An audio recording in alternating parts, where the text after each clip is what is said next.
Hello and welcome to episode 108 of the Haskincast podcast. I am your host, Scott Haskin, here with another very special guest. I'm so grateful I got some time to finally sit down and talk to Brent. We've been talking about doing this for a while. We were supposed to meet up at NAMM, but things got a little crazy and that didn't happen. So it was really good to hang out with him for a while and really get to talk about some great things. We talk about his work as a guitarist. We talk about his work as an orchestrator, and also, working with companies like Cirque Du Soleil, with Riverdance. Absolutely great stuff. And also, we talk about his hockey career, which in and of itself has been pretty amazing. So a lot of great stuff coming your way in this interview. I'm sure that you will enjoy it as much as I did, and looking forward to bringing that on. But first, as always, what the hell's going on with me? I don't know. I've been working very hard on my mix for the new single that will be coming out here shortly. Really close to having it finalized. This song has been probably one of the most challenging ones that I've mixed so far. And I'm getting very happy with the mix. There's a couple things that I'm still fine-tuning, but very close. And then, of course, I'll move on to the mastering phase, and then we'll get it out there to the world. As soon as that is done, I will get back on board with the new album that I hope to have out early to mid-July. June is going to be a very busy month for that. But it's coming along well. The work I did a little bit of a rehearsal for laying some bass guitar down. And that was a lot of fun.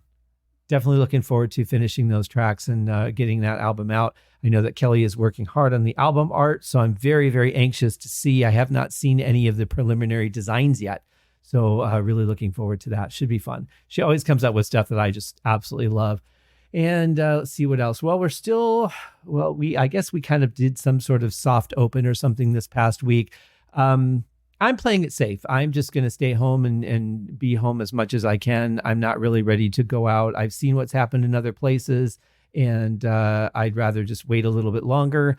And, if I don't really feel like I'm in danger myself. I feel like I've had an earlier version of this virus. I don't know if that makes me immune to different mutations of it or what. I don't understand that much about how viruses and things work. But I do know that if on the off chance that I am still a carrier, even though I haven't really been out in a long time, when I do go out, I don't want to take that risk. So I still maintain all the safety that I possibly can for myself and for everyone else. And I think that's about the safest thing I can do. So we'll see what happens. I don't really understand the regulations of this soft opening. I don't get the idea of things like gyms and pools being opened when those are the things that bring, why maintain a 6-foot distance in a line if you're going to get in the same water with somebody else, even if it's, we're only doing half capacity. I don't know, that doesn't seem like there's a lot of intelligence behind that. And it seems like a lot of people feel the same way, but there's also a lot of people out there interacting and taking advantage of those opportunities. So we'll see. My advice is just, be smart, do what feels right to you. Don't let the fact that you felt, claustrophobic or that you just need to get out or whatever, don't let that cloud your decision-making. Seems like there are a lot of people doing that. So be careful, be smart to, not just for yourself, but for other people as well. So that's my little rant. And I don't really do a lot of those, but I kind of felt the need to today because I'm just baffled. So what else is going on? That's really about it. Really looking forward to getting the new album out, working on the novel. So I'm kind of jumping back and forth between a lot of things. I've got some great guests lined up over the next few weeks for shows. So I'm looking forward to doing those interviews as well. Really excited. It's a good time for production, and hopefully you guys will enjoy the things that I'm putting out there. So before we get to our interview, we have our first ever sponsor on the Haskincast podcast, a voice that might sound a little familiar to you, and then we will bring on Brent after these words from our sponsor. M&J Farms would like to invite you to experience the power of full-spectrum CBD oil. M&J Farms sells high-quality, organic, full-spectrum CBD oil tincture. Our oil comes from high-quality hemp plants grown in northern Arizona. We're a small family farm, and we put our hearts into growing a quality product. We did everything by hand: planting, growing, harvesting, and milling. We were involved in every step of production, so we can guarantee the quality of our product. We chose to mix our extract with organic cold-pressed hemp seed oil, grown and processed in Oregon. Once we had harvested our plants, we worked with local Arizona companies to create our CBD extract, and then to turn that extract into our full-spectrum CBD oil tincture. Our product is 100% American-made. Visit our website, mjjfarms.com, to get more information on the benefits of full-spectrum CBD oil, or to find out how you can speak with us directly to get all of your questions answered. J&J Farms. Quality from soil to oil.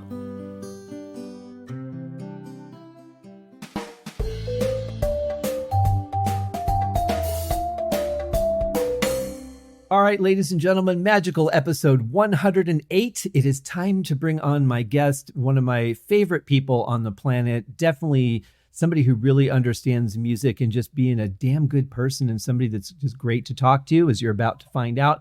My friend Brent. Brent, how are you doing today? Shucks. What an introduction, Scott. Thank you so much. It's all true. I'm doing great. How about yourself? I'm good, thanks. You know, we've known each other a while now.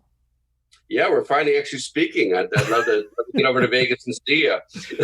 Yeah, well, we're not that far. You're in LA, and it's a nice drive. And they're supposed to be working on a bullet train now that'll get you here in an hour.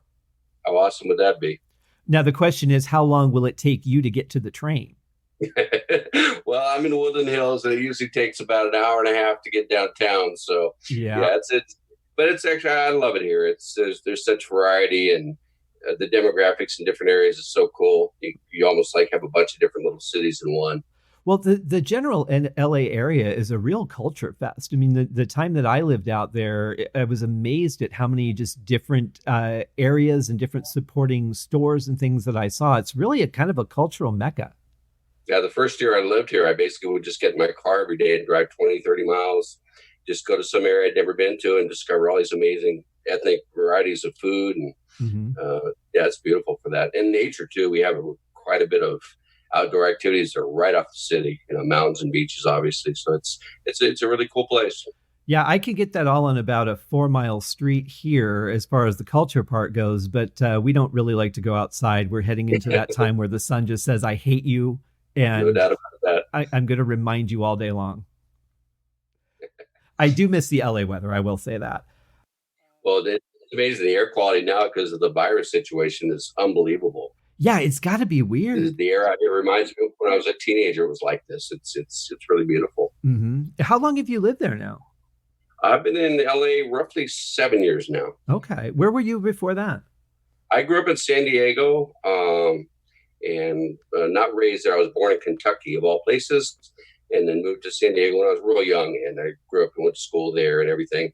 And then I went back to Boston for college. I also lived in Cleveland for a couple of years, where my ex-wife was from, Nashville for a couple of years, and over in Prague in the Czech Republic. Wow. I played hockey over there for a while, so I was over there for a couple of years. Yeah, I love LA. I'm probably going to be home based out here for the rest of my days. Yeah, that's how I feel about Vegas. It's nice to be in the place that you're going to stay or plan to stay. Yeah, the only thing that'll change is if I get enough money to go, live on a beach in Thailand. That might be in the works in another 10 years, because that is sort of my end game plan. Yeah, I am definitely a water person, so I can really appreciate that. I do miss just taking a random day and going to like Newport Beach and walking up and down the beach, thinking about my projects or what I want to do next or how something's going to develop. There's really nothing like that. So I can't blame you. I'm literally about 2 miles from Topanga Canyon, so I can go through there and nice. pop right out in Malibu in about 5-10 miles. So it's pretty phenomenal. Oh, that's fantastic. So you are, I hate to say that you're primarily a guitar player, because I really think of you as so much more than that. But musically, that's your main instrument. But you also do a lot of orchestration work. So for the people in the audience that aren't really familiar with the difference between a musician and an orchestrator, can you give me like a general idea of the differences between, I should say, a composer and an orchestrator? How would you describe it? Well, it's in a broad scope of things. I basically think of orchestrating, which I enjoy the most, by the way, as coloring. We're basically painting a big canvas with lots of pastels, and we're taking the main themes and melodic aspects of a tune and the harmonic structures, and then really branching those out with instrument combinations to create different timbres, feels. And it's a really endless amount of, just like if you were a painter, there's just so many combinations of colors you can use and strokes and textures. And I really view it like that I'm basically painting, if you will, with instruments. Yeah, that's a great way to explain it. And what I'm curious about, because you've done orchestration for some pretty big projects, I know you've done a lot with Cirque du Soleil. How much of a framework do you get to build on? It can be a mixed bag. Especially we have so much great MIDI gear now available, and composers are through composing in real time a lot with just their rigs. So I can get everything from a real formal composer that's got an incredible piano background that gives me basically a grand staff piano sketch, where I have to basically branch out from that, and which are the fun ones, by the way, because those are the ones I get to really kind of have carte blanche and do what I want with. And I'm basically taking his main harmony and themes and then distributing those amongst the orchestra for the counter lines and the harmonic support and the colors. So that happens, periodically. But to be honest, the majority of things we get nowadays are big, massive MIDI files. I worked on an Elfman project a couple of years back, and there literally was one of the cues that had like 300 MIDI tracks. Wow, that's crazy. Yeah, and you basically had to take the first couple of days was literally just cleaning up the MIDI so I could even then start orchestrating. Right. So, and that's obviously the most, the kind of work we get in general these days, because so many composers have that available to them, from experienced composers to novice composers. And when I say novice, I don't mean any disrespect. They don't compose amazing stuff, but they don't really know what they're composing. They're essentially have a big badass computer set up and great libraries, and they're putting on some amazing lines and things.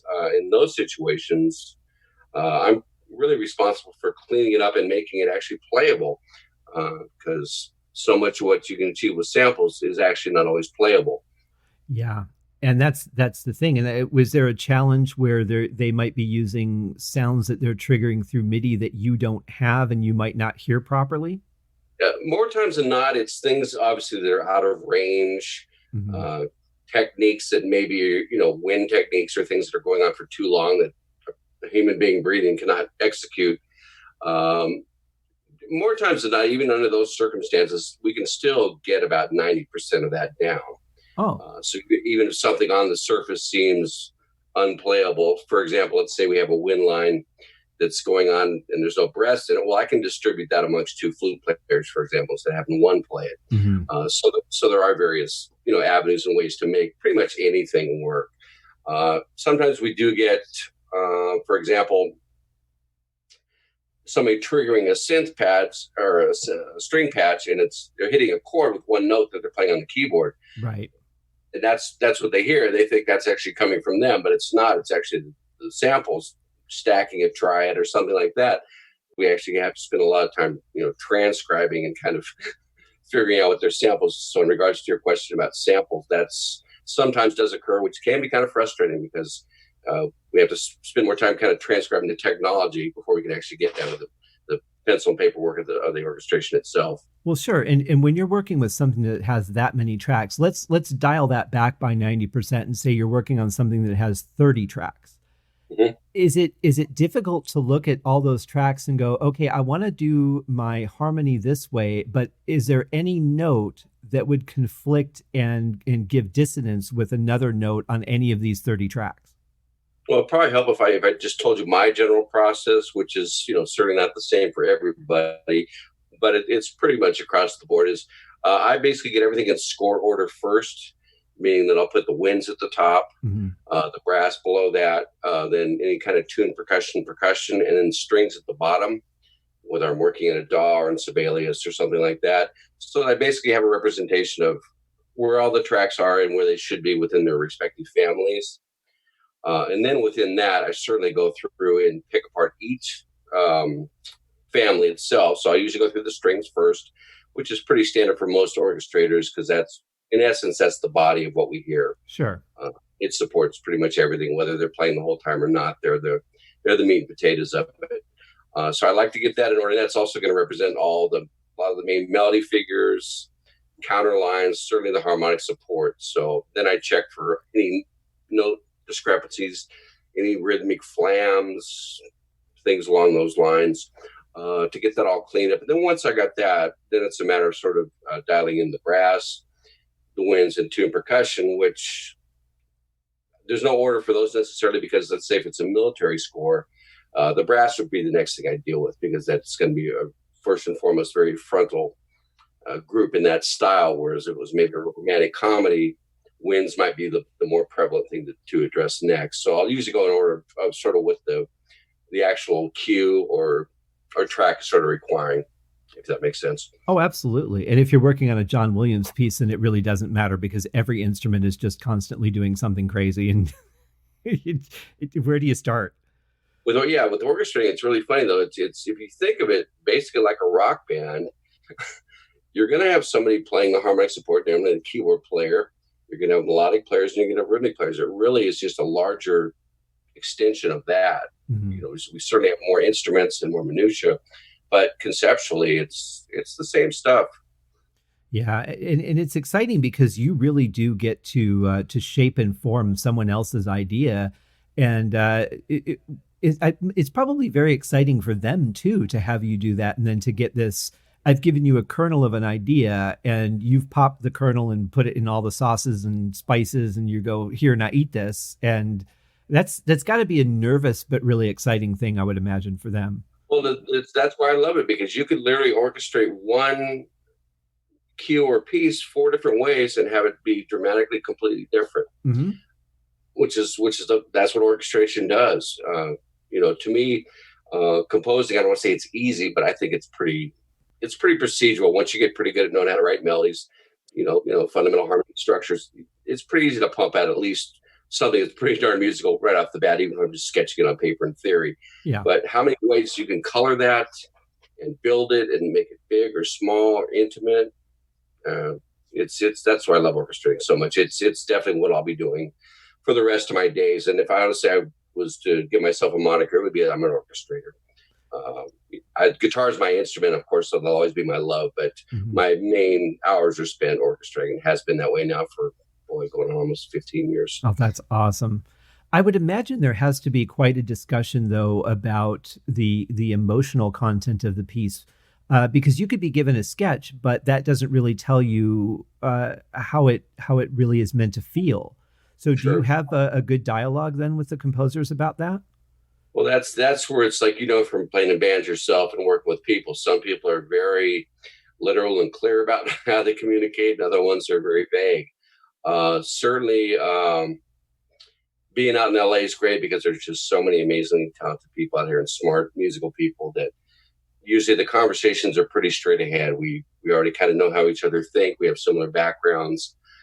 So in many lines, we don't really have to communicate too specifically, because we already have a general idea of what's being presented in front of us. So if I do get a MIDI file from somebody or their sketch, I already generally know. But of course, we do want to sit down, spot through it, and have any criteria that they really want focused on, say lead instruments, or how they want me to build the strings, or how little brass, how much, things like that. Yeah, I'll generally get a curve, if you will, in regards to how big or small, or how things should generally be distributed. I still will generally personally just orchestrate it to the best of my ability, let them have a first pass look at it and say, okay, I like this, I don't like this, but can you scale this back, and then go from there. Sometimes I get carte blanche and I'm able to do exactly what I want to do in my own personal way, because they trust me to do a good job for them, and that I'll hope to do better than they would do on that. Other times, say, for example, John Williams, he has orchestrators, but really he doesn't need them. His sketches, I'll have to send you sometime. His handwritten sketches are so complete that the orchestration is already there. It's basically the orchestrator is essentially transferring that almost as being an engraver or a copyist at that point. And so it really depends on the composer you're dealing with.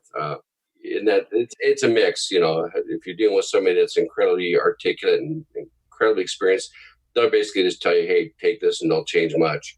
And other times you'll get somebody who's a novice and they'll say, hey, can you please help me out with this, make it really happen? Mm-hmm. And we do our best. Well, that really kind of begs the question. A couple of weeks ago, I was talking to Joshua Note, who's an author, and we were talking about, as writers, when we work with editors, how much of our editor becomes the writer and how much of it is still our voice. How do you feel as an orchestrator, almost giving yourself credit as a composer, because you really are doing the shaping of a lot of the pieces? Well, this is a real catch-22 now, because in all honesty, I've orchestrated on some pretty nice big projects, but I haven't actually got credit for them. Mm-hmm. Right. We are generally seen as sort of what's called enablers, in a lot of sense, that we're behind the scenes. A lot of people don't know what we do and how valuable of input we have. There's been times where I've orchestrated on things where I've literally put 90% of the music on the page, mm-hmm. out of the 100% we're hearing, but my name is not on it. That's sort of one of the quandaries that I didn't know when I first got into town. That was very disappointing. I won't name any movies, but I worked on a couple large ones, and I was so excited because I was going, "Oh my God, this is going to be a calling card to get me on the bigger projects and just people to know me a little bit." And they said, "No, you can't disclose this. We don't want people even knowing you exist on this project, because there's a lot of the money people." I don't know if you know this, but a lot of people, there's what's called an all-in deal for the composer. Mm-hmm. And what he does is the studio basically hires him for the gig. They pay him a mass sum, and then he subcontracts everybody else under that. And many times the money guys don't like seeing additional names under that composer's name, because they can view that naively as if, oh, this guy doesn't really know what he's doing. He's having to hire all these other people to make up for his shortcomings.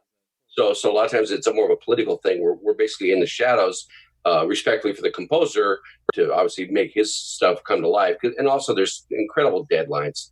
Yeah. That just, sometimes 8 orchestrators have to get something going, and you have it done in 3 weeks, 3 hours worth of music, which is just ridiculous. I can empathize with that, because I've worked under some of those deadlines before, and it really, you can't do it without a team. Oh yeah. I wish that there was some sort of like an IMDb for musicians where you could see those kind of credits, because nobody does it on their own. Oh, I couldn't agree with you more. There's been so many in my first couple of years here. Some of the projects I worked on that really would have propelled me a lot sooner, had I been able to disclose them. Yeah. And use them as a calling card. Well, I remember it must have been sometime last year where CD Baby had sent out a thing asking if people wanted to have the ability to give additional credits in the so that when you have your album come out or your single come out, you could have a co-writer, an orchestrator, a copyist, like all that stuff. And it never happened. And at least it hasn't yet. And I was kind of saddened by that, because I have seen a lot of movies in the end credits will start adding little sections about the music team. Yeah. I mean, it's really, it's a pretty sad state of affairs about music and culture in this country. You just sound like a grumpy old man, but you see it across the board, how little we get paid in residuals for things, and much less even having our name on it. So we do it for the love of it. That's honestly why I do it. I just love music. It kind of chose me, is the way I look at it. Mm-hmm. And the end product is what's worth it. So if I work on a session and I get to hear something of mine played by 100 musicians, that is pretty phenomenal. Oh, for sure. Do you get to go to the sessions sometimes? Yeah, in general, the orchestrators will generally be there, at least, especially if there's just a couple, we will definitely be there. Because, sometimes we have to make little changes on the fly. And we're also responsible for another set of ears, so that we hear things that are maybe being missed, because it's great when you have 4 or 5 people in the booth, because even with the most educated ears, you're concentrating on looking at scores as things go by. People are adjusting levels, so not everybody can catch every little flam or small little minute thing that happens or doesn't happen that should. and we have to stop them, especially if you've got 100 musicians. You're looking at, five figures going by an hour, and adjustments have to be made very quickly. Absolutely. And, what a lot of people don't know, and I'm pretty sure I've talked about it on the show before, but a lot of people don't know that if there is a piano in the room that the orchestra is recording in, even if there's no piano on the score, you have to pay a piano tuner to come in and tune the piano. Oh, yeah. Because otherwise if it's out of tune, that the strings are going to vibrate if there's a piano in the room. Sure. Yeah. I'm curious then, if you're working on, say, a film score or maybe even a Cirque du Soleil piece, do you get any of the video to match it up to so that you're hitting the emotion properly or the timing properly? Well, most of my stuff that I've done with Cirque du Soleil has been actually a little bit different. It's been more almost what I would say like a jazz arranger approach, where it's a smaller ensemble. It's generally anywhere from 9 to about 13 musicians for the shows in general. And most of my adjustments for them is more in terms of, a lot of times they decide that they want to edit scenes, if you will, because they realize that they do test shows, and say the audience is a little bored in one section, they might want to cut one of the segments down a little bit. And there's a lot of odd time stuff and really interesting little quirks and changes. So we have to kind of generally go in there and reposition all the material. Most of the material that I get with them is honestly pretty much already written. In a sense, I'm basically cutting and pasting and making sure that things adjust to the new parameters rhythmically, like an editor, essentially. Almost like a music editor, but obviously I have to do it in notated form. Yeah, that makes sense. And I know that at least the last time that I had talked to somebody in behind the scenes, is they were just switching everything over to Ableton Live to run the shows. Yeah. And certainly if they're triggering everything off of MIDI or specific clips of audio for the stuff that isn't being played live, it really is easy for them to switch around on the fly and say, you know what, we're going to do this song differently starting tomorrow. We're going to try a different arrangement. But without you setting it up properly, they wouldn't be able to do that so easily. And the shows vary quite a bit too. I mean, there'll be shows like Lucia that's more ethnic, Latino, show that's really more, dare I say, like Argentinian tango bass, which is more acoustic instrument oriented. And then a show like Volta, which is more street rap. And so that's where sometimes the technology will play a little bit more of a role in a show like Volta, because they're going to be triggering more sample-based things, sure, drum machines, along with live players. But other ones will be very intimate, where it'll be basically pretty much, acoustic musicians, more or less. Right. It is always good to have live players. It's weird to go to a show like Mystère here at Treasure Island, where the musicians are all in full view, and then you go to a show like Ka, where there's only a couple of times that they come out onto the stage and perform, and they're in a room, 3 floors down. I personally like the idea of having the musicians, but if it's a more theatrical show where it's more like a live movie, then the musicians are probably more of a distraction. Sure. Well, I can give you an example of that. It's like when I worked with Riverdance, most of the times the musicians were backstage or off to the side, because obviously the troupe, respectively so, has to be up first and foremost, and there'd be, anywhere from a dozen to 20 dancers on the stage at a time. So there's just not enough room. And like you said, it would be a visual distraction for a lot of people, I think. Well, and I have to wonder if Riverdance isn't a little bit like NASCAR. Like, I think the reason a lot of people watch Indy 500 or different NASCAR races is because they're looking for the crash. They don't really care about watching somebody drive around in a circle 500 times. They want the violence. They want the mistakes. And I kind of have to wonder if there isn't a little bit of that for people that enjoy Riverdance. Well, I would assume that's just cynical people in general, but I'm certainly not one of those. And most every show that I was a part of or was around, that really, I didn't sense that in the atmosphere. Good. That's something that's partial to any people that go to see something live. And to me, that's a small sect of society. I kind of view that there's two kinds of people. There's creators and destroyers, and people that can't create generally want to destroy. And what I mean by that is they're the people that are going to go and look for mistakes and things like that. And they're generally the people that can't do it. So, well, that's a great way of looking at it. Real quick on Cirque du Soleil, was there ever a challenge, because most of the lyrics that they have are not in English? They're not even real words; they're just made up gibberish. Is that ever a challenge for you when you're working on doing an arrangement for them? Not too much, because honestly, the vocal aspects of the pieces, I would not work on that much because they were established songs, just like you have songs in a movie. You won't hear an Aerosmith song cut up too much once it's played in the movie because it's the song and people are going to recognize that. Whereas there's all the transitional music, which, by the way, is about 70% of the show anyways. Oh, yeah.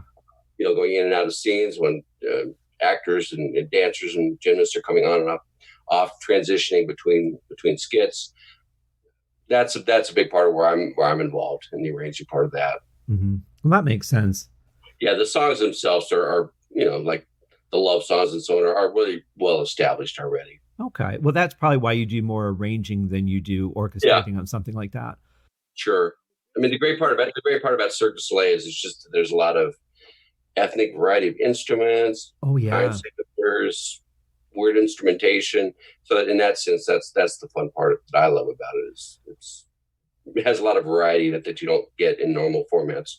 I think that's what a big part of it was for me that made me fall in love with it in the first place. I mean, I was visiting Vegas when I lived in Arizona, and I was staying at Treasure Island, and I thought, maybe this Mystere show would be good. I called my brother. He's like, yeah, I think you'd like it. So I bought a ticket. I went. I was so blown away because I had never heard or seen anything quite like it.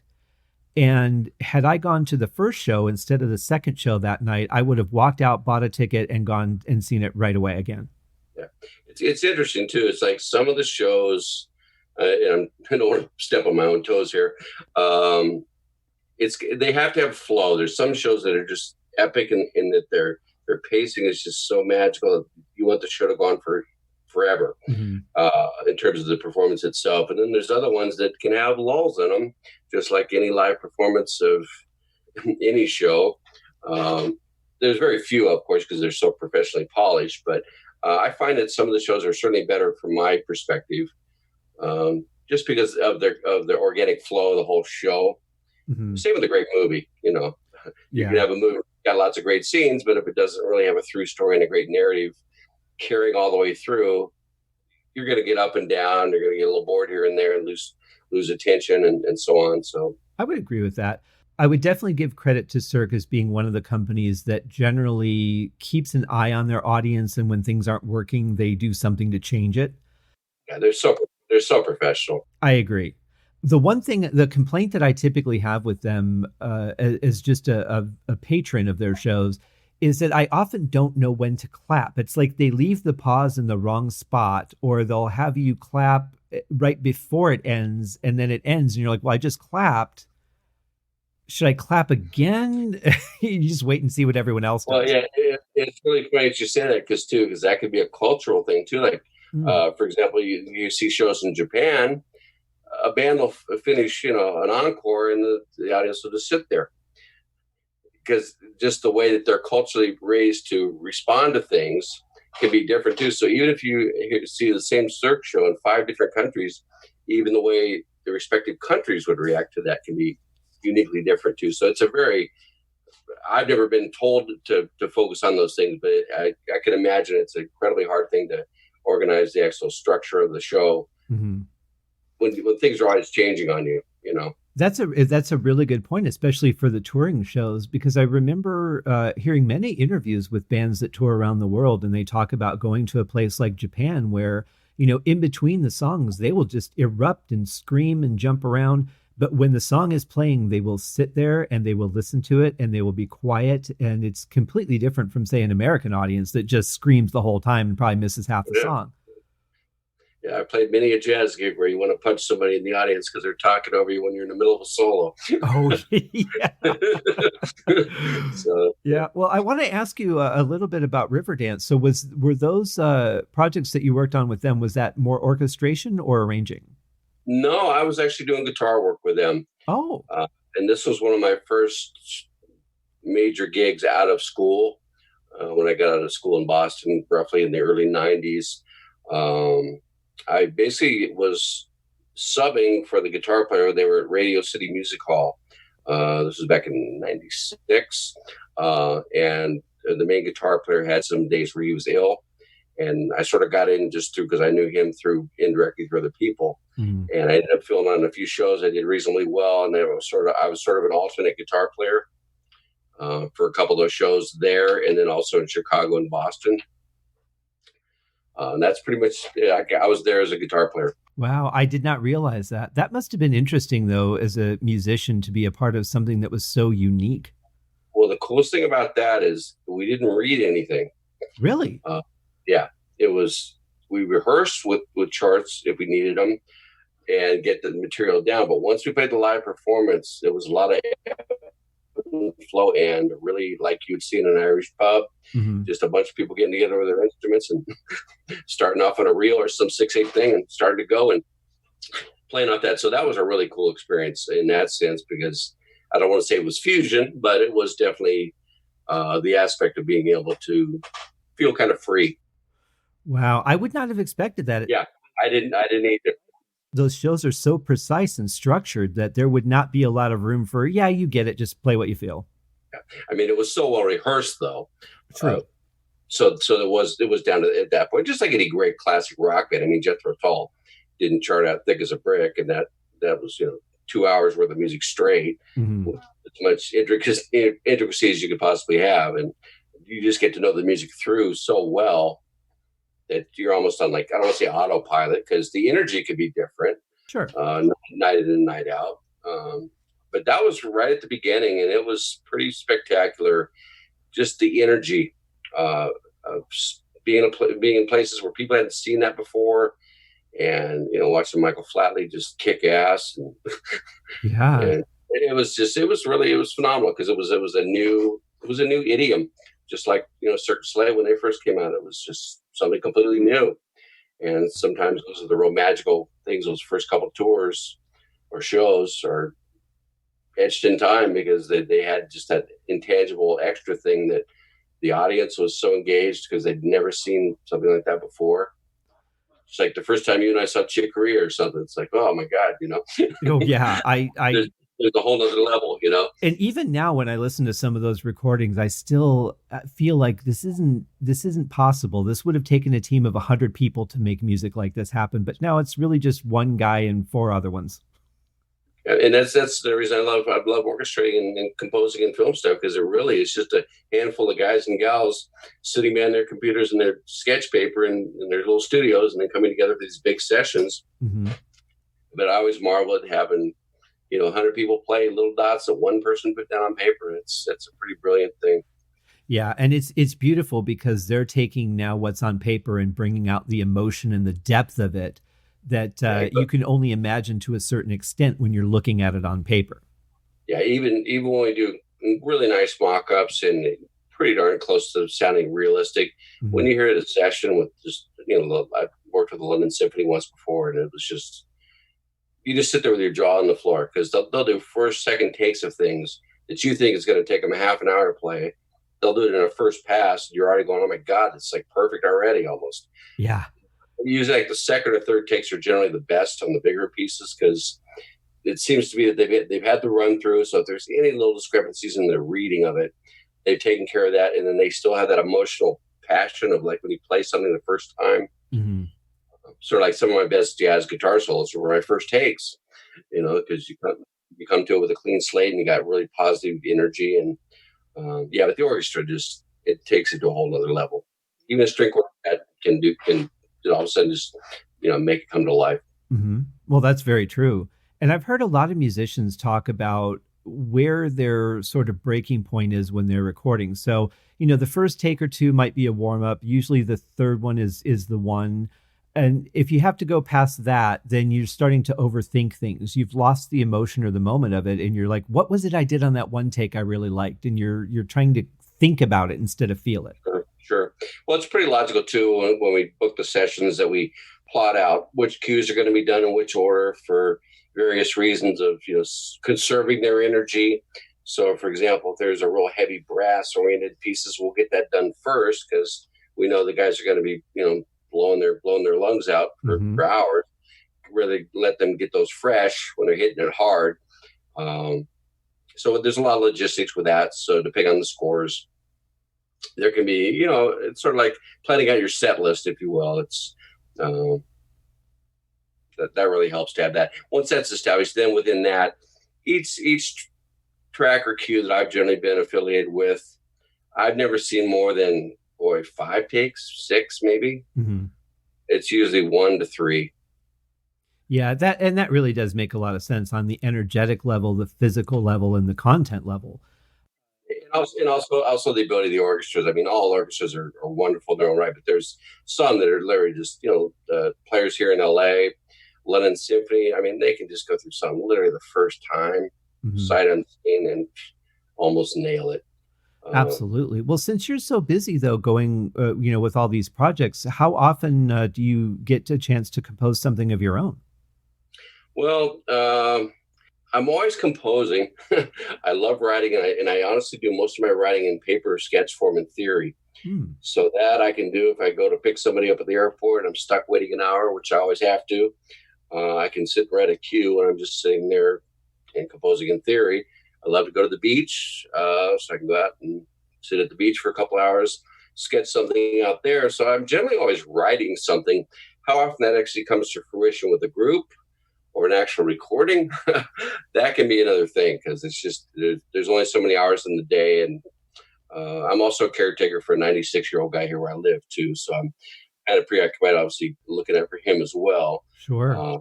And that's another good reason where being an orchestrator, I'm allowed to kind of work at home primarily. So I can do most of my stuff here and be available for those circumstances as well. I would love to honestly play more fusion-y stuff and record and all that, but it's just a matter of time. I used to do a lot of that 20 years ago, and I kind of got tired of schlepping around racks and writing all the music and smoozing the club owners to get gigs and yelling at the players for being late, and so. Well, I can say as a drummer and as an audio engineer, I've slept my share of gear over the years, and I'm right there with you. It's funny. There was a time back in the 90s. I literally had 2 30-space racks. Wow, that's a lot of stuff. Yeah, I mean, it sounded just ridiculously amazing, like playing a 3.5 14 jet, but it was setting it up, plugging it around, and it was pretty cumbersome. Well, sure. Well, what in your view? Now, I love pedals. When I go to the NAMM show, I could spend a day just looking at pedals and pedal boards and pedal configurations. And I'm not a guitar player, so I just think there's probably something wrong with me. But what's really the key to getting a good guitar sound, nice, clean sound? Well, a great person. When you have Steve Morse on, you need to ask him that, because I learned a lot about the stuff along those lines from him, and certainly other great players. But he's a master of that. It's a real combination. I personally feel that it's less is more. The more I've gone through the years, it really is in your hands too. I always teach my guitar students and people that I've shown some guitar work to. It's in your hands. I mean, you can hear Mike Stern pick up any guitar, and he's going to sound like Mike Stern. Right. So much of your tone literally is coming right through the flesh of your fingers. But certainly with having a great, say, electric tone, you got to have a nice, big old badass tube amp. I'm actually using some Line 6 stuff, and I just got the new Boss Katana, which is a solid state little combo amp, and that thing is ridiculous. It's an amazing amp. It's quiet too, isn't it? Oh, it's amazing. It's 112. It can be 20, 50, or 100 watts. It could tear your head off, and it's this little box, and the sound, it feels and plays like a tone amp or a tube amp. Wow. Which I've been overwhelmed by, because I never thought it would be possible. I played through some that were close, but I still have a Soldano. It's my bread and butter beast, an old slow 100 lead, which is just it's like playing through a big block Chevy. It's unbelievable, just the sound that comes through that. But ultimately, I don't really use too much in pedals. I use Boss stuff now, and I actually just use their multis, their GT100s, because you basically have a couple dozen of their best pedal in one. You can program it. It's got the volume pedal and wah built in. It's got some great models of its own, but there's nothing that really surpasses just playing a nice old Strat through a half stack Soldano with maybe 1 or 2 pedals, and that's it. I do love the Strat sound, and that's what I grew up on. And if I could play guitar with any decency, I can do a rhythm track here and there when I need to, but that's about it. I have a little Fender Squier that's sort of a junior Strat, and it's about they're great, man. as good as it gets for me. Now, bass playing, I'm getting there. The charm of Fenders is their cheapness. I mean, I've built a couple of my own sort of custom ones now, but they're actually cheaply built guitars. That's the character of them. Mm-hmm. Is the bolt-on neck, and they have that. But when you get a Strat, the sound you're going to get, and it's pretty consistent, depending on what you do to tweak it. But the basic sound is there on every Strat. It's like buying a Paiste cymbal. Every one of them is going to sound almost exactly the same. Yeah, I mean, my main two guitars now is I built a custom Telly and a custom Strat. The Telly is just remarkable because I can play everything from jazz on that to obviously country picking to crank and rock. It's such a diverse guitar, and the same goes for the Strat. If I have to take one guitar to go anywhere in the world to be able to play a bunch of different things, it's going to be a Strat. There you go, or a Telly too. But it's those two guitars. They're very versatile. Did you enjoy building your own? Oh yeah, I've always customized my own guitars, even back in the day. I always rewire them with Seymour Duncans, and I'll use these tap coils, and I want to try to be able to get this variety of sounds I can get out of one instrument as possible. Mm-hmm. The Strat I built, I put stacked humbuckers in it, which I can split, so I can actually have it sound like a Les Paul because it's an 11-pound Strat, which is ridiculous. That's heavy. Yeah, so it's like a Les Paul. So when I have the humbucker setting on, it sounds like a damn Les Paul. And then I could split the humbuckers into single coils, and then I've got the Strat tones. That's awesome, because then whatever you need to play, you can find a good sound to match it very quickly. Pretty much so. And over the years, I had 24 guitars at one time, and wow. I had to take care of my mom for a bunch of years, so I had to sell off a bunch of gear to do that. Mm-hmm. And it actually was sort of a blessing because I'm now down just a handful of guitars, and the less is more. I've really scaled back. I mean, obviously, as a composer, most of the stuff that I have isn't physical anymore. It's mostly inside the box now, which is somebody who has just moved, I'm extremely grateful for. But no, that's great. It's good to have that versatility, because you also never know what you might need to record as a player. If you do some of the recordings of the stuff that you orchestrate, or maybe somebody just says, "Hey, I need a guitar track." Yeah, if it's something more I'll probably do here in the next years to follow, we'll probably start engaging a little bit more in soloing on people's projects and playing guitar tracks and bass tracks as well. Yeah, because I haven't been doing enough of that, and that's a way I can still sort of get my guitar rocks off, and also make a living at it as well. And sessions are always fun. Well, they're usually fun, I should say. Always is a bit of a stretch. Nowadays, I mean, we can do a project. I worked on a Celtic metal project a couple years ago, and none of us ever met. The singer was from Canada. The drummer and bass player were in Belgium. The engineer was in Sweden.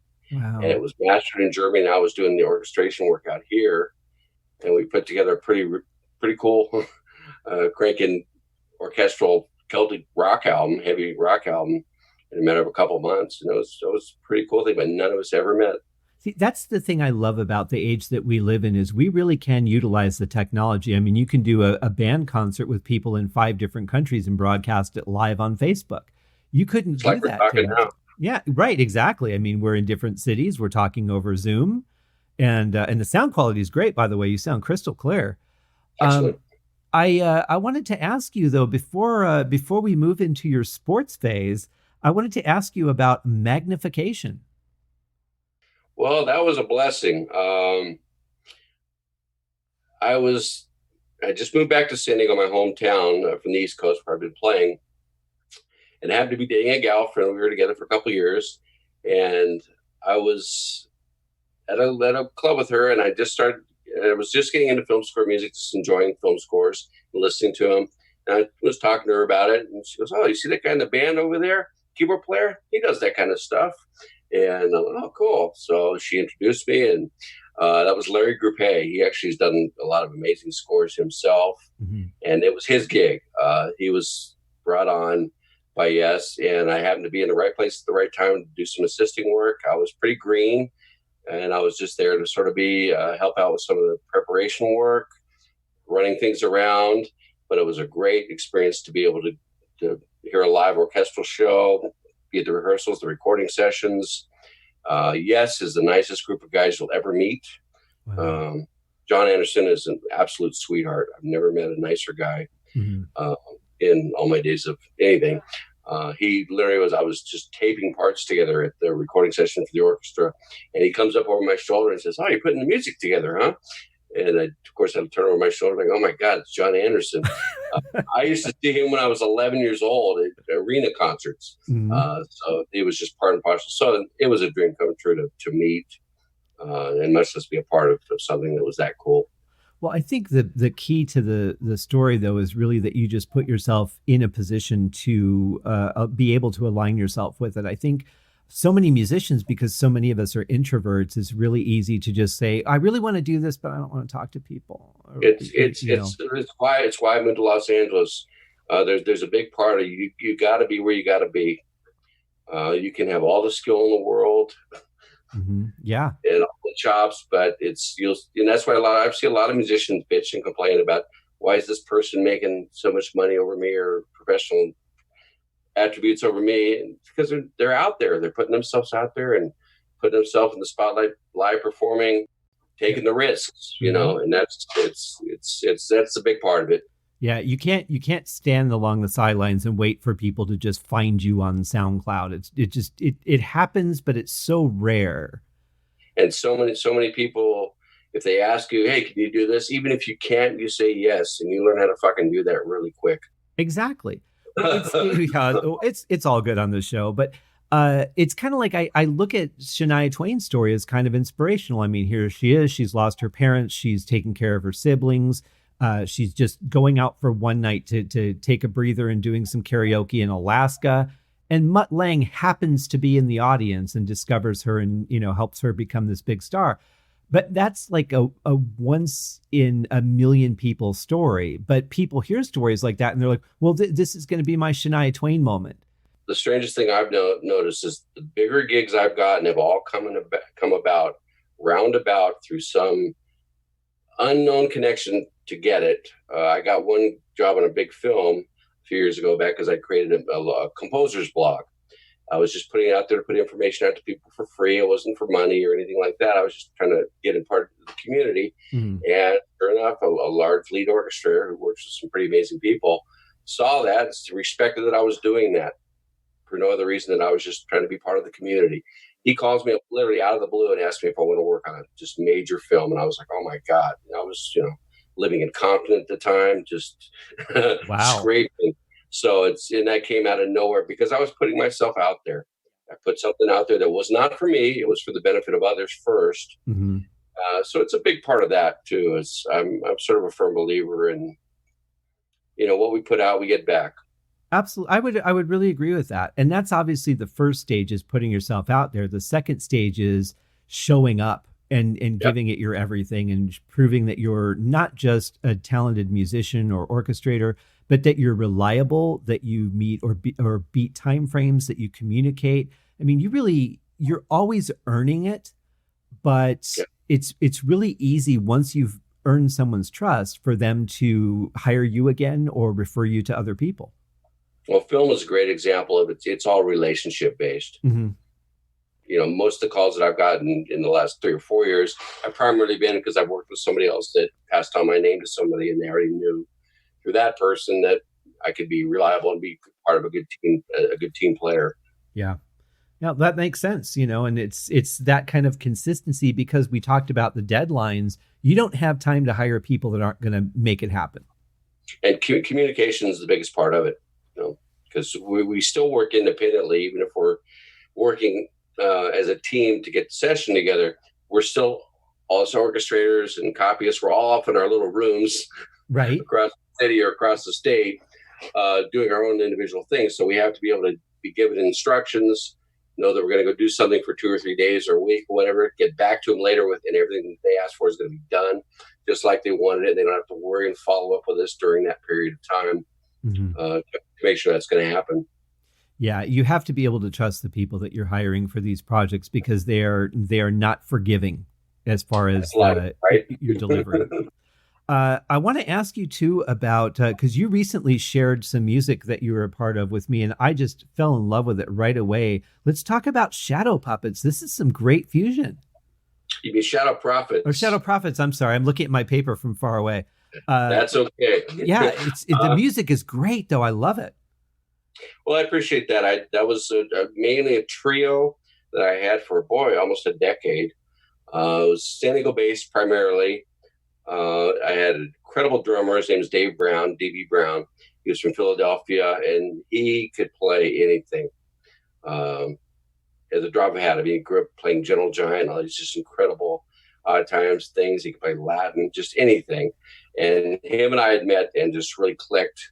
And I ended up getting a roommate, a German roommate. His name was Ralph Schatz. He's a great bass player.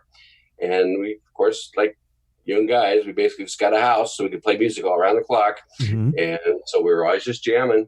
And we all had the same tastes and backgrounds with music. We all could read charts and improvise well over changes and do all that type of thing.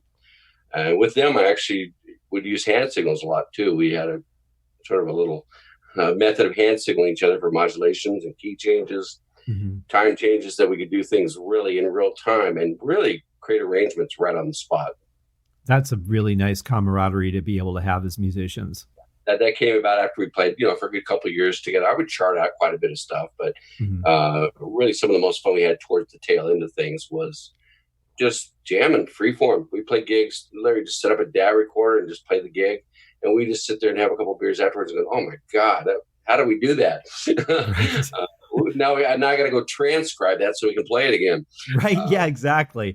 But I tried to explain fusion to somebody once, and I don't know if I did it well. I said something to the effect of fusion is emotion meets the technical, and that's how it touches you. And I'm sure that was a terrible explanation. No, not at all. It's fusion has really got a bad rap in a lot of respects. A lot of people have different, just like when people say jazz, I mean, that can cover so many subgenres within jazz. Fusion to me is basically that it's got the energy and drive of rock and roll in terms of its electric punch, mm-hmm. but it has the complexity and improvisational aspects of jazz. Yeah, I like that. It's like it's free form that's built around a structure. Yeah, I mean, you hear Chick Corea tunes where every single note is written out like a suite, mm-hmm. and then there'll be other ones where, there's just a light head, some essential changes, and then it basically changes every night of the performance. Right. Or, we're gonna just support you for 16 bars while you solo, and then we're gonna come back to this, what would be considered the chorus if this were a vocal song. It's so fun because we do, trades where you go from 16s to 8s to 4s to 2s to single beats to even half beats. I mean, you hear the Dixie Dregs will do great old tunes like that where they're calling back and forth and building up the climax of a tune through doing trades through it. So it's a very camaraderie based form, and no one instrument shines over another. Yeah. Even though I'm a guitar player, I love bass so much too, and drums was always what I wanted to play. Really? But the parents basically. I played trumpet for a lot of years when I was a kid. That was my principal for about 10 years almost, mm-hmm. school bands and all that good stuff. And then I picked up a guitar and went, oh my God, screw this trumpet stuff. I still wish I played it though, because I didn't know I was going to go to jazz school later.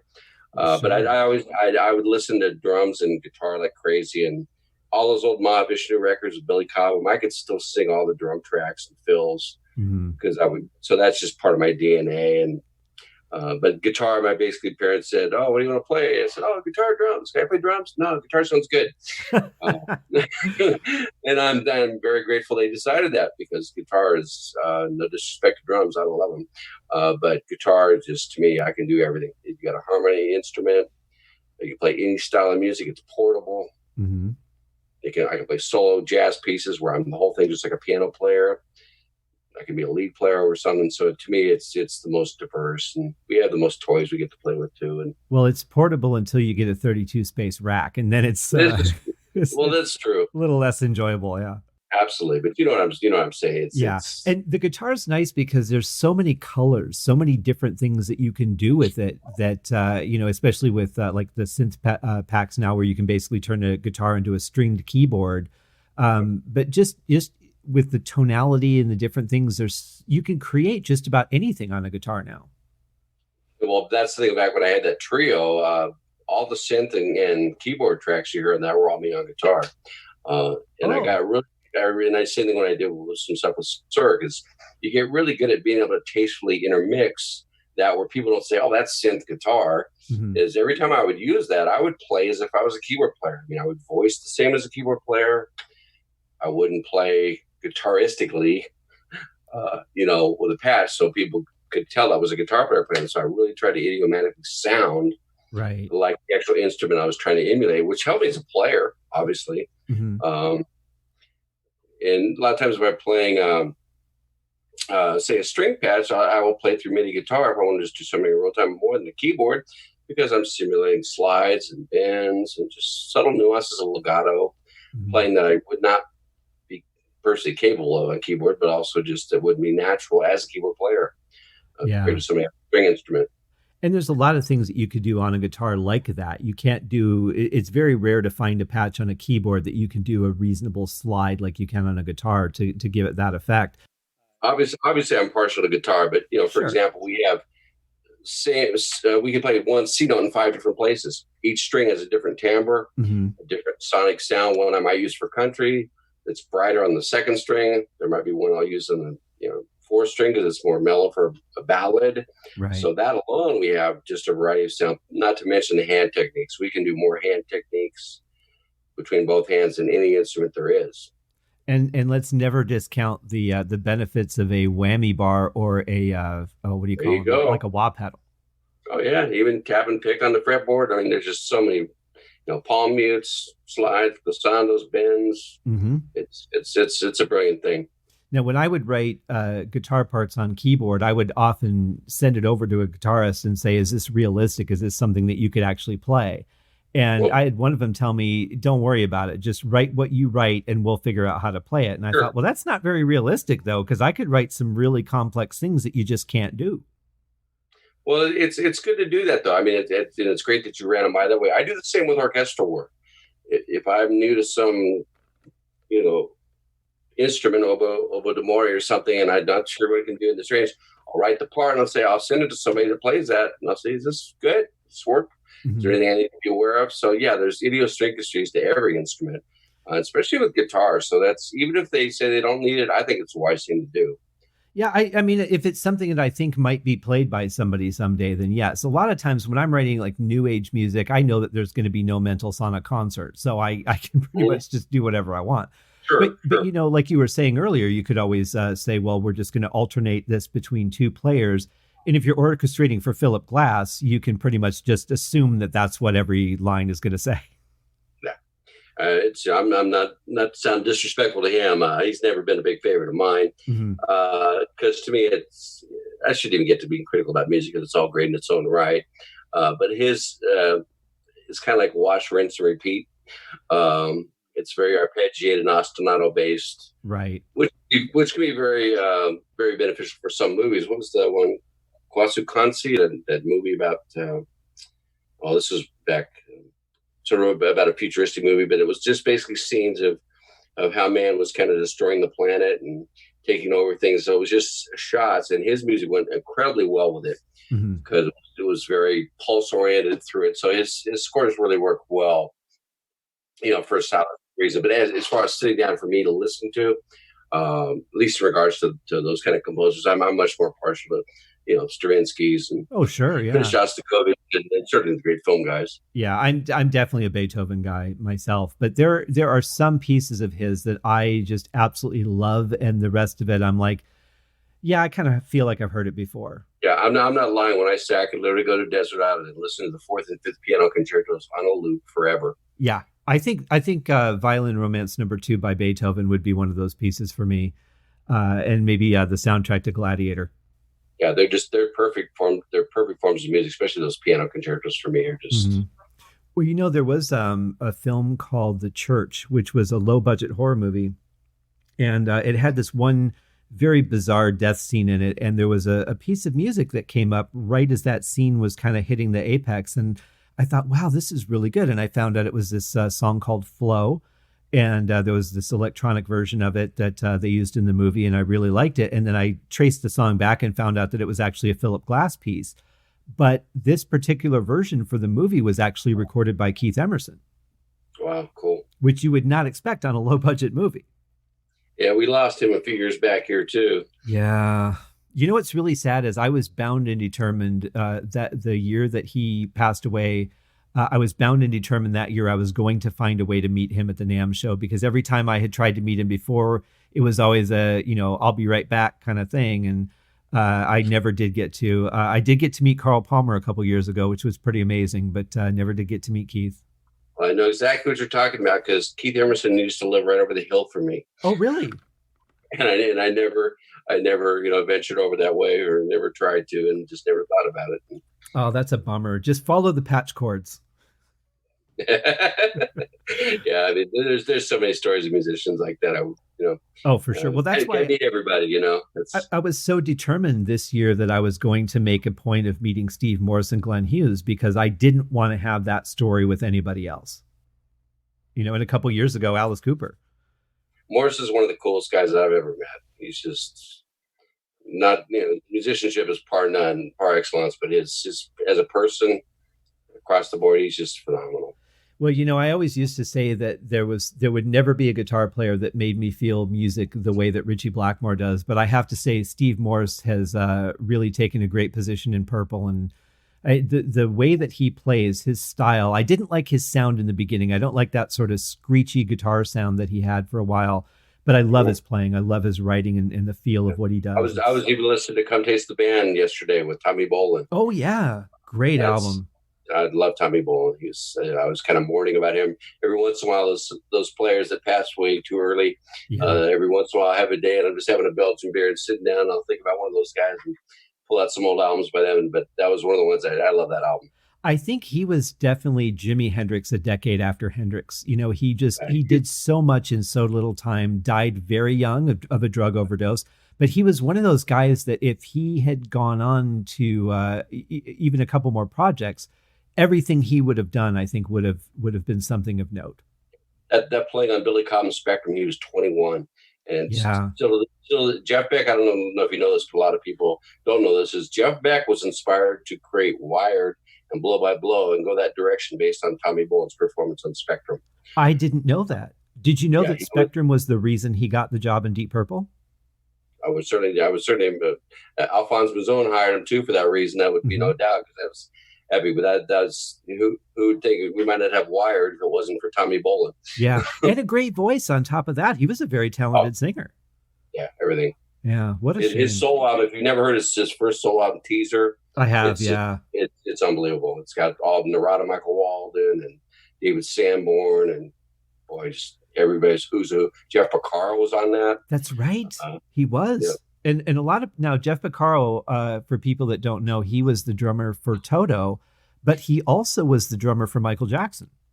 Yep, and lots of great stuff. Larry Carlton, all those originals. So even before he was done with Toto, he'd done so much amazing studio playing on albums. Oh yeah, he was a mega studio musician and it just worked on so many. But that's where it goes back to kind of the credits and things like that. Is that a lot of people don't know who played on these masterful recordings. That they've like, how many times have you heard Billie Jean? And for the longest time, I didn't know that was Jeff Porcaro playing drums. But when you sit down and you're like, once you know and you listen to what a rock solid metronome that guy was, you're like, yeah, that makes sense. And I'm a firm believer that Quincy Jones made Michael Jackson, because those albums that he produced and arranged, Bad and That Were Thriller, he was the guy that really, I think, took Michael's musical identity and put it to another level. Yeah. He's obviously a genius, gets tons of credit, but I don't think he gets enough credit for that, because Michael, as brilliant as he was as a performer, that album was, who would think to put Van Halen on a solo on a tune and just a mix of all. He was responsible for contracting all the players. Mm-hmm. So responsible for the meat of that. Well, before I ask you about hockey, since we're talking about this, I got to tell you a quick story. The very first year that I was at NAMM, I was getting ready to go to the big Scorecast dinner. There was about an hour left before NAMM was closing, and I wanted to go and ask the people at Korg a question. And Korg also does like some studio speakers and stuff. And there was a private room that Korg was in, And so I went in there and I'm just kind of waiting in for my turn. They're talking to somebody who was demoing some of the speakers or trying them out. And I'm waiting and a couple of kids come in and they're a little bit rowdy and they get kicked out. And one of the staff comes over to me and I said, hey, if you're like doing something, you need me to leave, I'll come back tomorrow. And they're like, no, you're being cool. So just stay. So I'm listening to this guy talk. I have no idea who he is, but I can tell that he's someone that they're all kind of in awe of. So I'm just gonna stand back and monitor all of this, no pun intended. Oh, sure. And so they finished talking to him. They're gonna send him a set of these speakers to demo in his own studio or whatever, and they're like $800 speakers, each. And right. So after this all settles down and the guy leaves, the attendant comes back up to me, goes, thanks for hanging out and being cool and being patient. What can I do for you? And I go, well, before I ask you my question, can you tell me who that was? Because at NAMM, there's so many people that are studio musicians. You're not going to know who they are when you see them. Oh yeah, it turns out he was Michael Jackson's piano player. On all those albums, Thriller and Bad and all of that. And I'm like, okay. That's the great part of it. That's the great part of NAMM is just walking through. You just see so much brilliance. And oh yeah. And you don't even know. I always marvel at the young players now too. I just go by some piano booth and just see some little kid just tearing it up, Mm-hmm. yeah. It can be a little overwhelming, as you know, but it's a cool thing too. Well, it's stimulation overkill. I mean, just between the lights and then the audio and then everybody demoing thing and then announcements and, drawings and whatever, celebrity sightings. It's just, there's so much stimulation to your eyes and your brain and your ears. If you don't find a way to deal with that fairly quickly, you're not going to last. Yeah, we got to hook up on one of the Scorecast dinners. I used to go to those the first couple of years.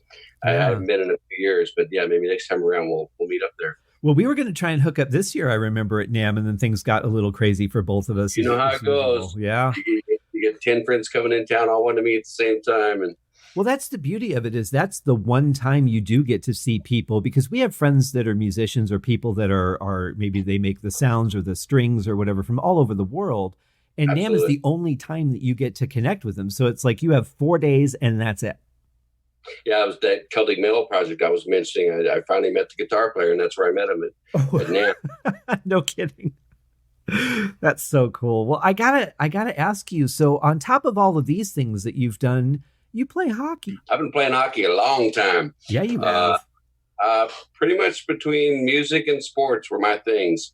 There was a long period of time I was really thinking about professional with sports. I was a good baseball pitcher. And but hockey to me was just always the epitome. It was sort of the jazz of sports. Mm-hmm. You've watched it change a lot over the years. For the better, honestly. It's gotten faster and more just amazing athleticism. The cleanup aspects of the game. They've got more concussion protocol, and it's really well run. What do you think? What do you think they're going to do now, since they weren't able to actually officially have a Stanley Cup champion this year? I think it's going to be a wash this year, because who knows what it's going to be like. We still don't know when we're going to be out of the water with this stuff. So I would think by now, because right now the Stanley Cups will be in their finals at this point of the year right now. So I would think it would be a wash, because they can't rearrange the whole seasons for the whole future of years. So they really have to let a whole year go by, at least in my opinion. And it really wouldn't be fair to just say, okay, we'll start the playoffs based on where the season stopped. Like whatever tier, wherever you ended up, that's going to be your spot. And a joke I had amongst my hockey friends is I'm a big Philadelphia Flyers fan and Boston Bruins fan, but the Flyers were having their best year in 15 years and climbing the league and getting almost one of the best teams in the league. And that's all going to be for naught now. Right. Because people always make fun of them, like, oh, they finally have a good year. And of course, we have a pandemic. Right. I had a friend who Philadelphia for you. I had a friend who was in a play about about a virus, and their play about the virus was shut down by a virus. Yep. Life imitates art, right? You're a forward, right? Mainly a center and winger. Yeah, but center was my primary position. Okay. What was there? Like when I played when I was a kid, I was a goalie, and it kind of makes sense because I was a goalie, I was a drummer, film composer, like all the background support. Well, it's funny that you mentioned that, because to me, there's a lot of parallels between music and playing hockey. It's, same as orchestrating. I mean, every player has a different role on the ice. They've all got to work together in their own aspects and individual, but also as a team. And kind of there's kind of a framework that we have to play in, but yet there's a lot of improvisation within that framework. Yeah. That's why I always liked it too, because I played football for a bunch of years, but I really got tired of that because it was, I'd tackle a guy and 6 of my own guys would fall on me. It was just like, it was, the odds of getting racked up and hurt really bad was just too phenomenal. And it was too slow. I mean, in hockey, we can change players on the fly. You have sudden death overtime. There's just so many, I could go on for hours about hockey, the dynamic of it.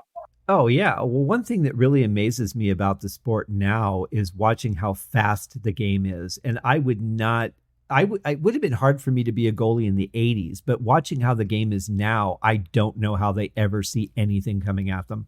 Yeah, it's scary good. I coach periodically, and I've seen little 10-year-old kids that, have had some good formal coaching that skate like I skated when I was 20. It's unbelievable. Just their core balance points, their edge work. It's scary how good they are. They actually have exercise and workout off ice regimens, and they're like 10, 11, 12 years old. Wow. Parents are putting out second mortgages on the house to finance their hockey careers. And so there's some amazing talent coming out nowadays. And that just kind of makes me wonder how much more crazy it's going to get. I mean, I watch these guys, they're standing there waiting for a puck coming at them at 90 miles an hour to hit it in midair and deflect it away from the trajectory it's on, but still go in the net. Yeah. I've seen some people do some amazing deflections, and that's the one thing I'm like, I really don't get how they have the coordination. That was my forte as a center, is we'd win the face-offs and get to the front of the net, and the shots would come from the point, and either I put my big butt in the goalie's face or, tip it coming in through there. And yeah, it's a lot of fun. But it seems like it's not luck. I mean, it seems like it's a real skill to be able to do that, but you're so in the moment. Yeah, I've literally played every sport pretty much. I was a fullback in soccer for a bunch of years, and baseball was my primary for many years. That was the one, if I was going to go so-called professional or shoot at, that would have been baseball. But hockey encompasses more athleticism from every aspect of the game. You got to skate to even play the game.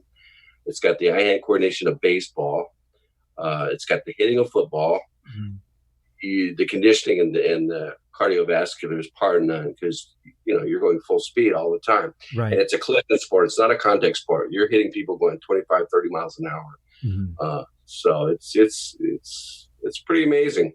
It's got to be the highest endurance sport, I would think, from a physical perspective. Absolutely. I've lost 15 pounds in a game before. In one game? One game. You go to like double, triple overtime game. Oh, yeah. You're just so dehydrated. You're literally just, muscles are fibrillating. And because, you have a lot of water weight. It wasn't like I'm losing muscle mass, but sure. If I went in and drinking and carry a lot of water, you lose 10 to 15 pounds. That was very rare, of course, but, yeah. Play a really competitive game. And I'm a big guy, so if you're around the corner, you're just pushing another guy your size back and forth. It's like a wrestling match too, which is can just wear you out. Much less with the skating, just jockeying for space somewhere. Right. And it's there's so much coordination because the game moves so fast. You really have to know where all of your teammates are, what they're doing, where all the opponents are, and it's constantly moving. So it's just got to be tough to keep track of everything. Well, that's the jazz part of it, though, too, because you within that, what seems like chaos to the observer that's never seen it before is the same way they look at jazz the first time they hear it. But once if there's form and structure, there's times where people are trading stuff, being supportive or being the lead. There's a lot more organizational stuff going on that may appear to it in terms of the flow. Sure. Well, let me ask you this, because I've always found this interesting. By the time that you get to be in the NHL, you've been playing hockey for at least a good 10, 15 years. And most of that time, I would imagine, has been spent on teams. When teams go through phases, like, when I was growing up in the 80s in Detroit, the Red Wings, they couldn't sell tickets for $10 a piece and fill. We called them the Dead Wing. Yes. Remember the Dead Wing? But then they went on to win, several Stanley Cup championships when Yzerman was there, and then now they're back to maybe we'll win one game out of 10 if we're lucky. How is it that you can go so long understanding how a sport works, but not be able to at least win somewhat consistently? Well, it's teamwork. That's it apart. As much as it seems like an individual kind of sport, it's consistency. And plus, the hockey has to play 80 plus games a season compared to football. So you're playing 3-4 games a week plus travel and practices. So even the best teams, they're going to hit slumps where they lose 10 in a row here and there. And it's the ones that have great coaching and great leadership on the team, great captains and more experienced players that can step it up and kick some butt and kind of get people in line to play consistently throughout. That's why I've always loved the Boston Bruins. They're my favorite team because no matter what, they're always sort of in the hunt. Mm-hmm. Even when they're completely beat up at the beginning of the year and people say, oh, they don't even have a shot this year. Here they are. They were the best team in the league before the pandemic. And they weren't even predicted they were in a rebuilding phase as far as people were saying. Mm-hmm. But they just found a way to plug players in the right way. Dare I say the Patriots do it in football, Right, yeah. Year after year, they can lose 3 or 4 main players and just still be in the same place at the end of the season. Are they still playing at the Gardens? The Boston Garden, no, that's been gone for I used to go see the Boston Garden games when I was in school there, but that's been gone a while since the Big Dick. And I haven't been back to Boston for a long, long time. It's really changed. Yeah, same for me for Detroit. And I know that they're not playing at Joe Louis Arena anymore. I think last year or the year before, they just got a whole new stadium. I think Joe Louis was last year, was his last season. And it's weird to me. That's another thing that's kind of weird to me is they spend how many millions or billions even on a new stadium and the team's not winning right now. It's like, you're not going to generate, people aren't going to go. And the city's really hurting. Yeah. It just seems like such an odd thing to me. I used to love those Detroit teams in the 90s. I used to play with Chris Chelios in the summers. Oh, really? Down in San Diego because his family's from there. They have a restaurant down there. And I used to have him come in as a 40-year-old. He looked like he was chiseled out of granite. And that's when he was on the wings in like 96, 97. Yeah. Those teams with Fedorov and all those Russians are just ridiculously amazing. Yeah, they were unstoppable at that time. It was such a great time for Detroit. That was probably literally one of the best teams ever assembled. It's funny, the Red Wings seem to have such a huge following from people all over the country or even all over the world. When I went to the Kings game out here, when I went to the Kings and Wings out here, half the crowd had Red Wings jerseys on. Oh, wow. Here in LA, it was great. It's safe for Boston and Philly. It's kind of those old original 16, 6 and 8 teams. They have a huge following. I don't really get to the tickets out here for the Vegas Golden Knights are just ridiculously expensive, and I haven't gone to any games since they've been here. But I do watch the Red Wings condensed games on YouTube. They'll do like just like the highlights of the game and stuff. Me too. That's how I catch up every day. You can watch like 5 or 6 games that are all like 12 minutes. They condense all the highlights. Yeah, they're great. Yeah, it is. But you don't get any of the buildup of it. You don't have any of the anticipation. There's none of the excitement really. You're just like, oh, okay, that happened. Oh, okay, that happened. And it's like every time the playoffs come around, all my friends and hockey buddies, we all have a little saying, oh, we're going to go in the closet for a month. Don't contact me because we all go watch. I literally watch 2 or 3 games a day. Yeah, and just watch them around the clock and. That's for us, hockey Nazis. Right.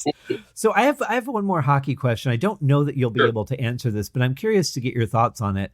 So I get the adrenaline, the tension, and everything that goes on between the players. I understand why players fight. What I don't understand is why goalies fight. They have they're if everybody on the ice, all the other 10 players are fighting, there's always that skating towards the blue line. Are we going to do this? Are we not going to do it? But they really don't have a beef with each other. It's like they just have the angst built up from watching everyone else fight.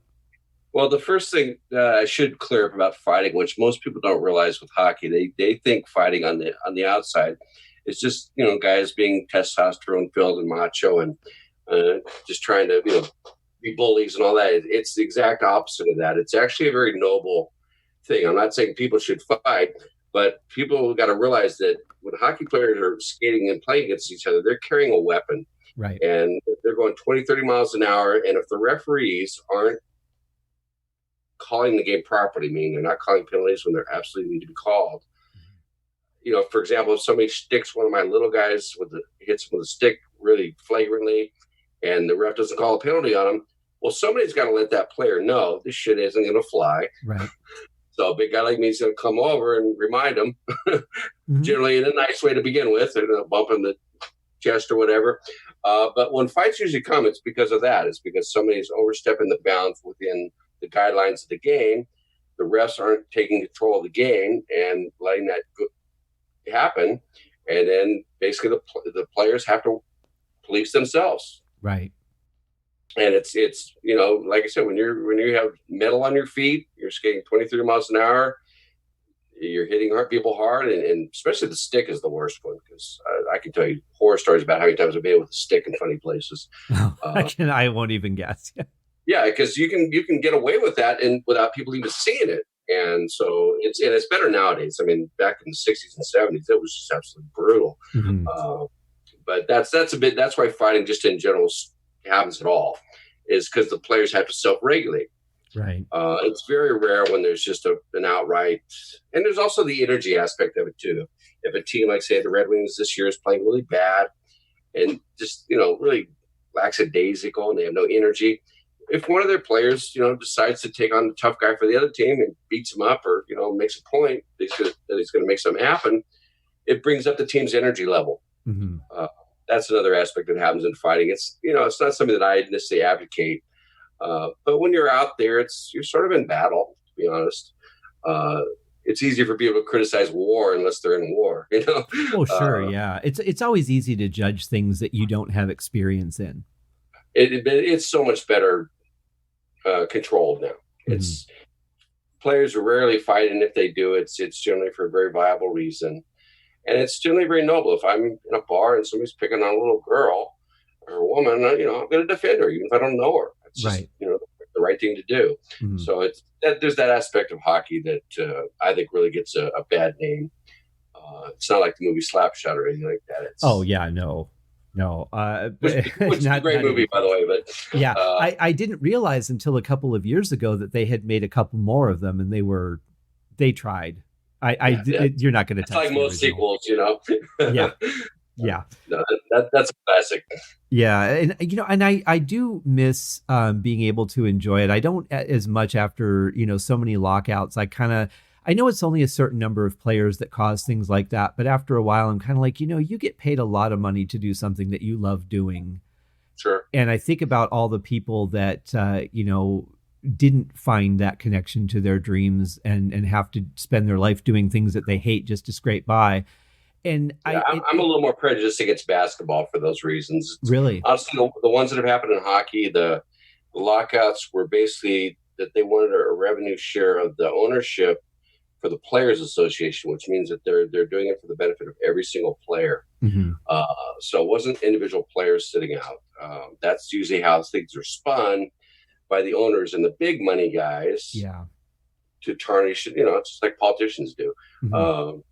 So I'm a little bit more respectful towards the hockey ones. I don't think it's a great thing when it happens, which it hasn't happened in a while.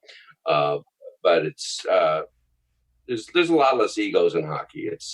Hockey players don't bitch and whine about stuff. Guys play with broken legs, and it's not like basketball or soccer. Soccer guy gets touched and he actually gets shot. Right. That's a risky sport right there. But yeah, I mean, I think there was a point where I just kind of felt like, growing up watching guys like Jim Schoenfeld for the Red Wings, who, even though they were down 4 goals and there were only 10 minutes left, he would still slide across the ice with no helmet trying to block a shot because he wanted to give them every possible chance to win the game. And now when I see people do that, I kind of feel like I do about Hollywood. I'm like, you're doing it for your own reason. Like, I see a $sign pop up out of your head, like in a video game, or like your publicist told you to do that, and that's why you're doing it. You don't really feel that way. And I've definitely become tainted to a lot of things in the world because of that kind of thing. Well, I got to agree to disagree because I think you need to watch some good playoff hockey because the Stanley Cups comes around. It goes to a whole other level of self-sacrifice. And That's true. the St. Louis Blues last year were a phenomenal story. Even Vegas, I mean, the year before, it's just brilliant. That was such an epic story. Yeah, team to go to the Stanley Cup Finals. That's never been done anytime, anywhere in any sport. So yeah, that was pretty amazing. Brilliant. And I mean, it's not like they were a rookie team, but they hadn't really built that camaraderie together yet. So that was pretty spectacular. Well, they had that chemistry of that they were all disbanded from other teams. Right. So like if you throw a bunch of people sort of unwanted away and they get together, they're going to be a pretty formidable force. And that was a really great story. I really love seeing that. I rooted for them the whole playoffs. Yeah, they came as close as they could. I'll give them that. Yep. Yeah. Well, before we wrap up, I wanted to see now with you have a very unique set of skills and experiences. If people want to get into doing orchestration, let's say, what kind of advice would you give them as far as a career path or what they should focus on to really get good at that? Well, I think it's like any specialized skill. You want to get around people that are already doing it, preferably one or two models of people that you already like their work and you maybe want to head in that direction stylistically, and getting in touch with them. Whether that means writing nice. I used to always write nice letters to people. I still do. I'm not a big believer in. I'm a believer that if you write a really nice handwritten letter, well written, edited, you're going to get a response. People still love that in the state of technology. It means a lot. So I try to reach out and get a hold of people. Be in a community where you can sort of put yourself out there that you want to be a part of it and you want to give first. That will generally open more doors for you because people will they'll appreciate you have a good heart and a good spirit about it, and they'll be more inclined to want to teach you or show you stuff. I'm still learning all the time. It never ends. I get around people with 10 years more experience than me or even more and just marvel how fast they are and streamlined what they do. So I think we're always in any profession like that. We have a learning curve that's always going on. But you have to know your chops too. I mean, you got to spend a lot of time. I didn't learn most of my orchestration through formal study, honestly, through my college and music school days. I basically just deconstructed and back engineered amazing scores from all the masters. John Williams. I was able to get a lot of actual concession scores and then just deconstruct those, and you learn the language. And orchestrating is, to me, the most demanding because you're dealing with the most mathematical possibilities of things you can do. Right. And combinations, plus you have to achieve emotion and all that with it as well. We have more rules in a sense because you have to know the ranges of all the instruments, the sweet spots, how they work in combinations or triplets together, three groupings and such.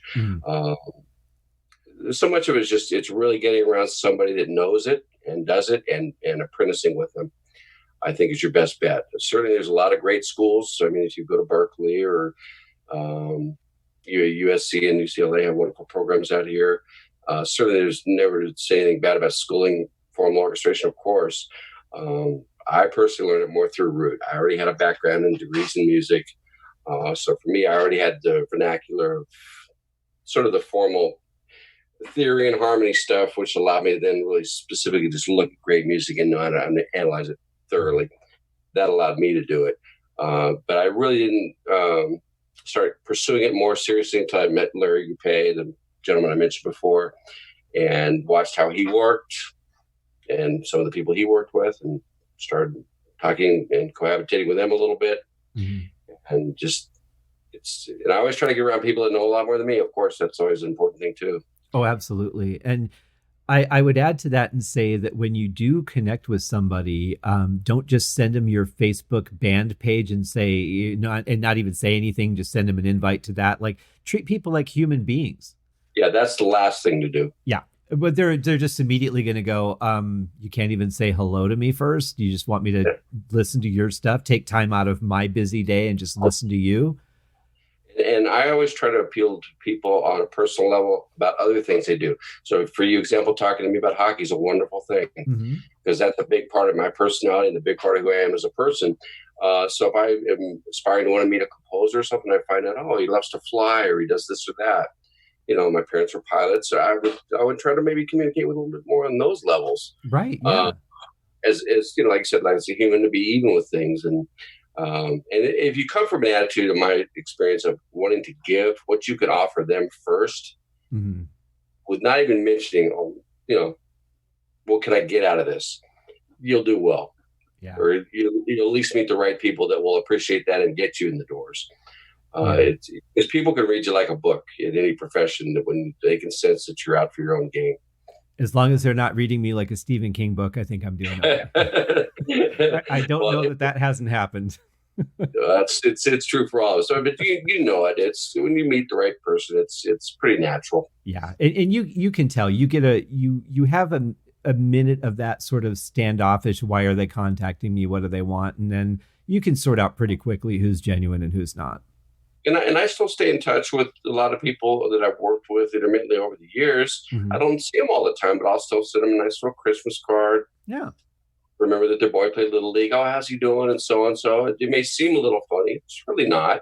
I'm just trying to stay in touch respectfully, even if it's from a distance. So I try to keep my bridges there, whether they come to fruition. Because for me personally, we're always looking for the next gig. Yeah. Well, that's the thing. And we all know that, but we can all do it respectfully. And, if people like what you do and they like you, they're going to recommend you. And I think it's being in an area for long enough too, that reputation, I guess, is part of it as well. Oh, sure. And your work history, obviously, if somebody, they're just figuring out who you are and they look at your resume and they see that you've worked with Yes and you've worked with Cirque du Soleil, that's going to just automatically set a level of, okay, now I know where he's at. Well, I think that's it. It's definitely having a professional persona to us. Though, even when I go out around town, I still dress nice. Even if I'm just going out for a coffee, I'll still put on a nice silk shirt because I never know who I'm going to meet. That's especially where you're at. Yeah, I mean, it's just you just never know, and it's not that I think it should be that way, but it's part of the game too. Yeah, is looking appropriate for where you want, sort of dressing like what you want to be like, fake it till you make it. Yeah. But you'll also set a standard for yourself too, because the longer that you do that just becomes a part of your personality. And that's just what you do without thinking. Good point. Yeah. Absolutely. Well, man, I can't thank you enough, Brent, for spending some time with me. We've been looking forward to doing this for a while, and I'm really glad we made it happen. Thank you so much for coming on the show. It's been great. Thank you, my friend. It was a blessing. Yeah, I appreciate that. And definitely, best of luck to you. I'm usually behind the scenes all the time, so it's nice to be able to talk.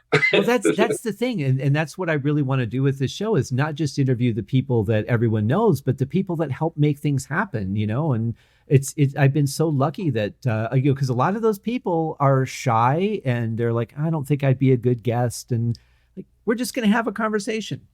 Yeah, sure.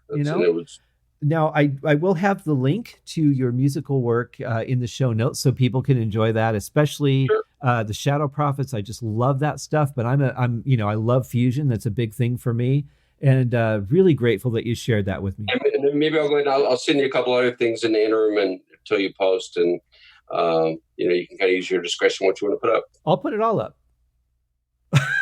Awesome. I mean, what I might find great or not great doesn't necessarily, depict anyone else's taste. So yeah, let's put it all there. Then people can check it out and find what suits them the best. And we definitely got to hook up next NAMM. Yes. Oh, that's a done deal. And I fully believe that whatever, we're looking at 8 months away from that now. That'll go by pretty quick.